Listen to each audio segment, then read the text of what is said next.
Info के नाज़रीन अस्सलाम वालेकुम। आज की वीडियो में आपको बताएंगे कि कैसे पाकिस्तान और चीन के खिलाफ मोदी की साजिशें एक बार फिर से नाकाम हो गई और मोदी सरकार के अपने ही फौजी कमांडरों ने एक दूसरे के गिरबान को पकड़ लिया। चीन और पाकिस्तान के खौफ से बुखलाई हुई भारतीय फौज में बगावत की आवाज़ें फिर से अरूज को पहुंच गईं।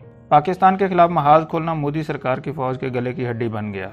अस्करी क़यादत में शुरू होने वाली लड़ाई ने मोदी की कुर्सी को हिला के रख दिया। भारतीय आर्मी चीफ की बातों को कमांडरों ने मानने से इनकार कर दिया। चीनी फौज के आपे से बाहर होने से पहले ही भारतीय फौज ने अपने पांव के ऊपर खुद ही कुल्हाड़ी मार दी। लद्दाख और अरुणाचल प्रदेश में भी भारतीय फौज का कंट्रोल कमजोर पड़ गया। वीडियो में आपको ये भी बताएंगे कि कैसे भारतीय फौज में बगावत ने सर उठा लिया और भारतीय आर्मी चीफ ने अपने जर्नैलों के खिलाफ कौन सा बड़ा एक्शन ले लिया है। पाकिस्तान ने कैसे आलमी सतह पर भारत को चारों शाने चित कर दिया। वीडियो में आपको ये भी बताएंगे कि भारत और चीन की फौजी क़यादत के दरमियान मुज़ाकरात फिर से नाकाम क्यों हो गए। वीडियो में आगे बढ़ने से पहले नए आने वाले दोस्तों से गुजारिश है कि चैनल को सब्सक्राइब कर लें और घंटी के निशान को जरूर दबा दें। वीडियो को व्हाट्सएप ग्रुप्स और फेसबुक पर भी जरूर शेयर कर दें।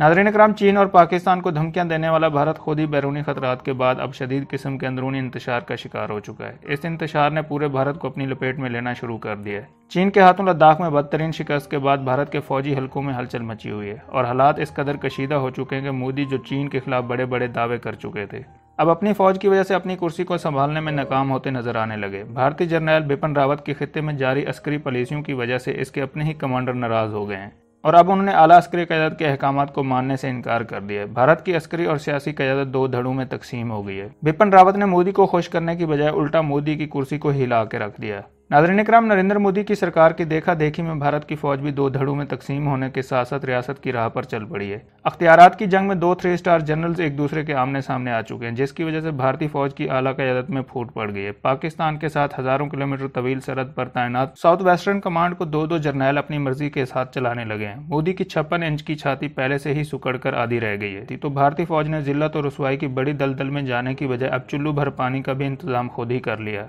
पाकिस्तान के अंदर घुसकर पाकिस्तान को मारने की बढ़के मारने वाले भारतीय जर्नैल आपस में ही उलझ पड़े। भारतीय मीडिया के मुताबिक पाकिस्तान की सरहद पर तैनात भारतीय फौज के दो जर्नैल अख्तियारात की जंग में एक दूसरे को मारने पर उतर आए, यहाँ तक कि भारतीय आर्मी चीफ को इस मामले में मुदाखलत करना पड़ गई। नाज़रीन इकराम, पंजाब और राजस्थान की सरहद पर तैनात साउथ वेस्टर्न कमांड को जनरल अलोखले ने अहकाम जारी किए, तो इसके बाद सेकंड इन कमांड जनरल के बसवाल ने हुक्म को रद्दी की टोकरी में डालते हुए मानने से इनकार कर दिया। हालात भारतीय फौज के इस कदर बिगड़ चुके हैं कि भारतीय आर्मी चीफ निर्वाणे को इस सारे मामले में मुदाखलत करना पड़ी। भारतीय आर्मी चीफ ने एक senior lieutenant general SK. Saini से कहा है कि इस मसले की फौरी तौर पर तहकीकात करके मुकम्मल रिपोर्ट पेश की जाए। ताज़ा तरीन आने वाली इतलात के मुताबिक जयपुर के कमांडर और साउथ वेस्टर्न कमांड के लेफ्टिनेंट जनरल अलोखले और इनके चीफ ऑफ स्टाफ लेफ्टिनेंट के बसवाल के दरमियान सख्त तरीन इख्तिलाफात पाए जाते हैं। जनरल अलोखले जो कि साउथ वेस्टर्न कमांड की सरपरस्ती करते हैं और इनकी ज़ेरे सरपरस्ती 1,30,000 से ज्यादा फौजी आते हैं। नाज़रीन इकराम, पाकिस्तान से मुल्हिका राजस्थान और पंजाब की सरहदों की हिफाजत इन्हीं की सपुर्द है। चूंकि भारत इस वक्त LAC पर चीन के साथ जबकि LOC पर पाकिस्तान के साथ छेड़खानी करने की बार बार कोशिश कर रहा है और जंग के बादल भारत के सर पर मंडला रहे हैं और ऐसे में इन दो भारतीय फौजी अफसरान के दरमियान पैदा होने वाले इख्तिलाफात भारत के लिए काफ़ी नुकसानदेह साबित हो सकते हैं। इस वक्त भारतीय जर्नैलों के दो धड़े बन चुके हैं। एक ग्रुप मोदी की हिमायत करता है तो दूसरा ग्रुप मोदी सरकार की बनाई हुई पॉलिसियों की मुखालफत करता नजर आता है। इसके अलावा भारतीय फौज में कुछ ऐसे धड़े भी पाए जाते हैं जो chief of defence staff Bipin Rawat की पॉलिसियों से भी सख्त नफरत करते हैं, जिसकी सबसे बड़ी वजह जनरल बिपिन रावत के कुछ ऐसे ऑपरेशन हैं जिनकी वजह से भारतीय फौज को आलमी सतह पर बड़ी शर्मिंदगी का सामना करना पड़ा। नाज़रीन इकराम, इस वक्त भारत चारों तरफ से जंग के खतरात में घिर चुका है और दूसरी जानब भारतीय कमांडरों में इख्तिलाफात भारत के लिए इंतहाई खौफनाक सूरत हाल पैदा कर चुके हैं, क्योंकि जो मुल्क अंदरूनी तौर पर खलफशार का शिकार है तो फिर वो बाहर किसी दुश्मन से क्या लड़ेगा। भारत अपनी शरारतों की वजह से चीन की फौज को अपनी सरहद पर दावत अपने ही हाथों से दे चुका है, जहां से भारतीय फौज की हर रोज पिटाई की खबरें आती हैं। चीन भारत से अब तक 38,000 स्क्वायर किलोमीटर का इलाका छीन चुका है। इसके अलावा भारत में मोदी सरकार के हवाले से एक शर्मनाक इंकशाफ हुआ है कि एक जानब से चीन के साथ लद्दाख में सरहद पर झड़प में भारतीय फौजियों को मारा जा रहा था, तो दूसरी तरफ मोदी सरकार चीन के बैंकों से अपनी जरूरत पूरी करने के लिए कर्जे ले रही थी। इस बहस का आगाज हिमाचल प्रदेश के वजीर खजाना अनुराग ठाकुर के एक तहरीरी बयान के बाद हुआ। भारतीय जनता पार्टी के 2 अरकान पार्लियामेंट ने सवाल किया था कि वबा की वजह से पैदा होने वाले हालात का मुकाबला करने के लिए मोदी सरकार ने फंड्स का कैसे इस्तेमाल किया और इसे रियासतों तक कैसे भेजा गया। इस सवाल के जवाब के लिए अनुराग ठाकुर की जानिब से दी जाने वाली मालूमात से ये बात सामने आई है कि हुकूमत ने चीन की बैंक से कर्ज लिया है। नाज़रीन इकराम, ये खबर सामने आने के बाद कांग्रेस के रहनुमा राहुल गांधी ने मोदी को आड़े हाथों लेते हुए कहा कि मोदी की हुकूमत चीन के साथ है या फिर भारत के साथ। इसके बाद कांग्रेस के मुतादिद रहनुमाओं ने मोदी सरकार पर शदीद किस्म की तनकीद करना शुरू कर दी है। कांग्रेस के एक रहनुमा ने तो यहाँ तक कह दिया कि भारतीय वज़ीर आज़म नरेंद्र मोदी पैसों की खातिर भारतीयों की जमीन चीन को बेच रहे हैं।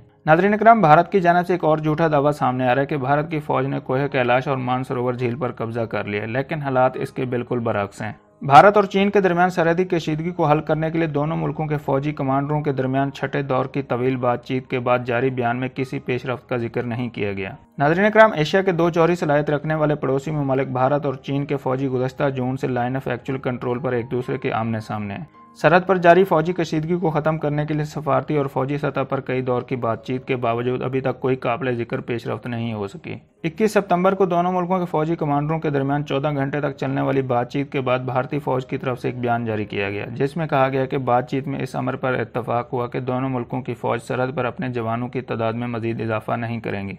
भारतीय वज़ारत दिफा ने भी एक बयान में कहा है कि दोनों फरीकैन के दरमियान ज़मीनी सतह पर बातचीत को मजीद मुस्तहकम करने और LAC पर गलत फहमियों और गलत फैसलों से बचने पर भी इत्तफाक हुआ। ताहम इस बयान में दोनों फौज के एक दूसरे के सामने से हटने के बारे में कोई जिक्र नहीं। दोनों मुल्कों के फौजी कमांडरों के दरमियान तकरीबन 14 घंटे की बातचीत हुई, लेकिन इसके इख्तिताम पर कोई इतला नहीं दी गई। मुश्तरका बयान में बताया गया कि फरीकैन ने तस्लीम किया है कि आगे की पोजीशनों पर अब मजीद फौजी नहीं भेजे जाएंगे। दोनों मुल्क जितनी जल्दी मुमकिन हो फौजी कमांडरों की सतह पर 7वें दौर की बातचीत करेंगे और एक दूसरे के साथ मिलकर सरहदी इलाके में अमन के क़याम को यकीनी बनाएंगे। नाज़रीन इकराम, फौजी कमांडरों की इस मीटिंग से तकरीबन 2 हफ्ते कबल दोनों मुल्कों के वज़ीर ख़ारजा की मुलाकात हुई थी और इनके दरमियान ये तय हुआ था कि दोनों मुल्कों की अफवाज लद्दाख में एक दूसरे के सामने से हट जाएंगी, एक दूसरे से मुनासिब दूरी पर रहेंगी और कशीदगी को कम करेंगी। वज़ीर ख़ारजा ने फौज की हटने के लिए कोई मुद्दत मुकर्रर नहीं की थी। भारत में दिफाई अमूर के माहिरीन इस मुश्तरका बयान को शक की निगाह से देख रहे हैं। साबिक फौजी अफसर सुशांत सिंह ने ट्विटर पर लिखा है कि बातचीत के पहले के 5 दौर के बाद भारत ने इस तरह का कोई भी बयान इसलिए जारी नहीं किया था क्योंकि भारत इस तरह के बयानात के मसवदे से मुत्तफिक नहीं था। उन्होंने लिखा है कि इस बयान से ऐसे लगता है कि भारत ने नई मौजूदा सूरत हाल को तस्लीम कर लिया है। स्ट्रेटेजिक अमूर के माहिर साबिक फौजी अफसर अजय शुक्ला ने भी सुशांत सिंह की बात की तायद कर दी है कि बयान में भारत के 2 अहम मुतालबात का कोई जिक्र नहीं है। पहला यह कि चीनी फौज अपनी पोजीशन से पीछे हट जाए और दूसरा यह कि अप्रैल से पहले की सूरत हाल को बहाल किया जाए।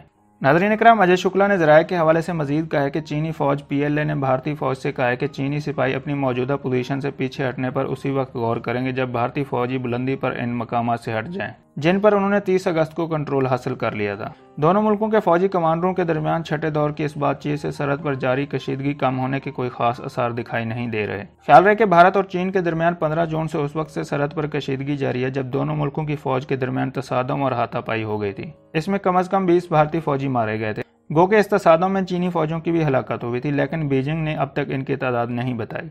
दोस्तों, वीडियो पसंद आई तो लाइक और कमेंट करना मत भूलें और अगर अभी तक आपने चैनल को सब्सक्राइब नहीं किया तो सब्सक्राइब कर लें और घंटी के निशान को ज़रूर दबाएं। वीडियो को व्हाट्सएप ग्रुप्स और फेसबुक पर भी ज़रूर शेयर कर दें।